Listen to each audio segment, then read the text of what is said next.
Hello friends, स्वागत करुच्ची मोर चैनल नाइस एंड टेस्टी को। एठी आपण पाइबे nice ideas and tasty recipes. आज मु आपण मानक सहित शेयर करी चाउल गुंडरे बनी ए बहुत इजी वाला मीठा। ए मीठा आपण फ्रिज रे 10 दिन जाए स्टोर करि परिबे। ए गणेश चतुर्थी निश्चय बनातु ए मीठा को, बहुत इजी। तो चलतु जल्दी जल्दी देखि नबा केमती बनैबा। सेथि लगी कड़ाई गरम करिकी आमे सेथरे पकेबा 1 कप चाउल गुंड। चाउल गुंड आपन को मार्केट रे कोठी भी मिली जिवो। चाउल गुंड पकेला परे आमे ताकू स्लो फ्लेम रे सिम रे रखिकी गैस को भाजी नबा। देखंतु टिके कलर चेंज हो जाइची, ओनली 5 मिनट्स पे भाजीबा। तो देखंतु कलर चेंज हेई सलानी। याकू मु गोटे अलगा प्लेट रे बाहर करनेबी। एबे मु सेम कड़े को धोई की बसै नीची गैस ऊपर। गैस को स्लो फ्लेम रे रखिबा। सेथिरे पकेबा 2 कप क्षीर। 5 मिनट्स रे क्षीर देखंतु हमर टिके बॉईल हेबा को आसिलानी। तो एमती मझी मझी रे मिसौथिबा। मिसेला परे आमे सेथिरे पकेबा 1 कप चीनी। चीनी आपण चाहिले टिके कमै परिबे। चीनी पकेकी आमे ताको एमती मिसै नबा और गैस रो फ्लेम को स्लो ही रखिथिबा। सेही मझी रे काजू आउ आलमंड रो पाउडर दरकार हमको। तो मु ग्राइंडर कप नैची आउ सेथिरे 1 टेबल स्पून माने 10टा खंडे काजू आउ 10टा आलमंड नैची आउ 2टा गुजराती को ओपन करके एमती पकई नेबे आउ ताको ग्राइंड कर नेबे। देखनु केते बढ़िया पाउडर रेडी हो जाइची। एपटे मोर क्षीर स्लो फ्लेम रे बसीथिला जोथरे चीनी भी अच्छी। तो चीनी मोर एटी मेल्ट हेई सलानी। एबे पकई नेबा 2 टेबल स्पून कोरा नडिया। जदि कोरा नडिया नाही ताहले आपण डेसिकेटेड कोकोनट जोटा आपण मार्केट रे ड्राई कोकोनट मिलुची सेटा भी यूज करि परिबे। तो मु नडिया पकेला परे एमती मिक्स कर नेबे। गैस हमर स्लो फ्लेम रे ही अच्छी। देखो टिके गोटे बॉईल आसला टाइम रे आमे कौन करिबा, कैशू आलमंड एवं गुजराती रो जो पाउडर आमे करके रखिथिले से पाउडर को एथरे पके नबा आ भलो से मिक्स करनबा। ए स्टेज रे भी हमर गैस रो फ्लेम टा स्लो ही रहिबो। आ देखंतु से टिके कुक हे जिवो 2 मिनिट्स पे आमे ए स्टेज रे कुक करिबा।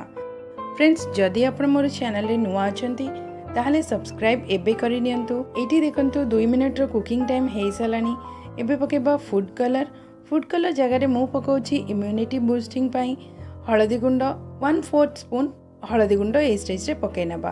तो हळदी गुंड पकेला परे आउ 2 मिनिट्स पे एमती फुटिबा को देबा, गोटे बॉईल आसीबा को देबा। एबे हमें पकै नबा सेथिरे चाउल गुंड। बिलीव मी जमा हळदी रो स्मेल आसीबनी, बहुत बढ़िया फ्लेवर आसीबो ए स्टेज रे। देखंतु मु एबे पकै नउछि चाउल गुंड जो भजा हेइतला रखितले हमें एटा को पकेला परे एमती धीरे धीरे मिसौथिबे जेमती मझिरे किछि भी से लम्स क्रिएट न हबो। और भलो से मिक्स करना बा ताको।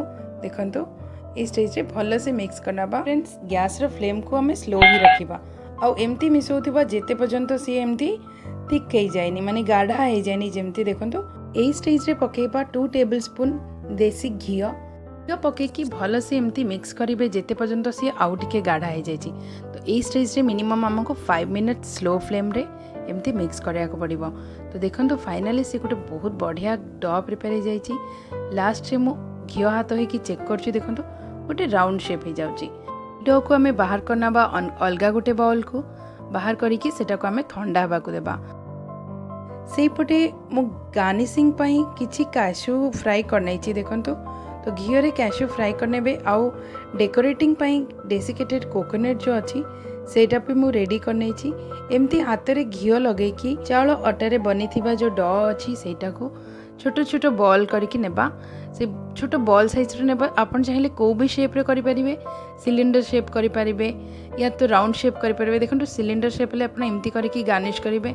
जदि आपण को लड्डू टाइप रो करिवार अछि करि परिबे कि पेड़ा स्टाइल रे भी करि परिबे। तो मते बहुत इजी रहबो एमती सर्कल करके पेड़ा स्टाइल करिया पई। तो मु सेमती बनै नउछि। तो एटा रेडी हे साला परे आको हमें डिप करिबा से कोकोनट पाउडर रे, जोटा dry coconut powder easily market रे अवेलेबल अछि।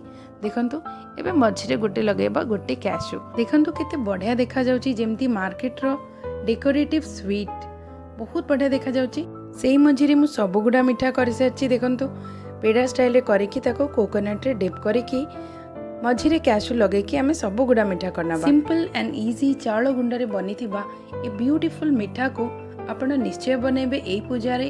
आ केमती लागिला कमेंट करके निश्चय कहबे। फ्रेंड्स, आपण ए मिठा को मिनिमम 10 डेज फ्रिज रे रखिकी यूज करें। तो निश्चय बनातु आउ ए रेसिपी को आपणक फ्रेंड्स मानक निश्चय शेयर करंतु। मोर चैनल को सब्सक्राइब एबे करि नियंतु। आगो को मिसिबा आउ गोटे नुआ रेसिपी रे। धन्यवाद।